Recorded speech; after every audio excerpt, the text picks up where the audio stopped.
नमस्कार. तर आज आपण बनवणार आहोत साबुदाणा खिचडी.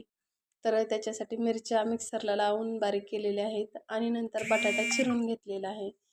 तर ही साबुदाणा खिचडी मी केलेली नाही आहेच, माझ्या दोन्ही मुलांनी केलेली आहे. असं कोण म्हणतं की मुलीच फक्त संस्कारी असतात, मुलंसुद्धा संस्कारी असतात.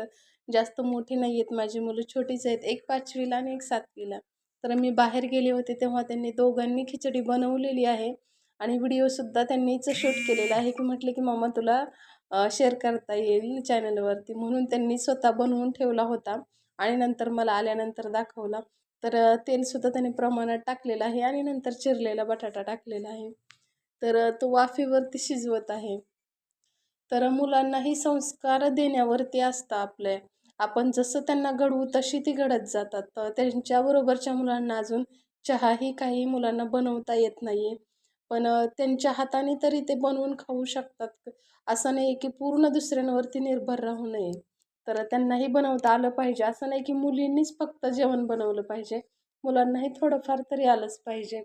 तर त्यांनी मिरच्या तेलात टाकून घेतलेल्या आहेत आणि नंतर साबुदाणा आणि शेंगदाण्याचं कूट टाकलेलं आहे. तर हलवून घेत आहेत. तरी असं काही पाहिल्यानंतर आईला खरंच खूप गर्व वाटतो, की आपल्या मुलांवरती. असं नाही आहे, की कोणीही बनवतं, पण जास्त नवलं त्याच्या आईला जास्त नवलं वाटतं, की त्याची किती जरी मोठी झाली मुलं, तरी आईला खूप लहानच वाटतात मुलं आईसाठी. तर एवढं बनवलं तर खूप वाटत होतं. मला वाटत होतं, की नाही का माझी मुलं खूप छोटी आहेत आणि एवढं करतायत. तर मला कामात ही खूप मदत करू लागतात घरात, की नाही का चिरून देणं वगैरे प्रत्येक कामामध्ये मदत करू लागतात. तर मला मुलगी नाही आहे, तर पूर्ण मुलगी नसल्याचं कधी भासवूच देत नाहीत. तर चवीप्रमाणे मीठही टाकलेलं आहे.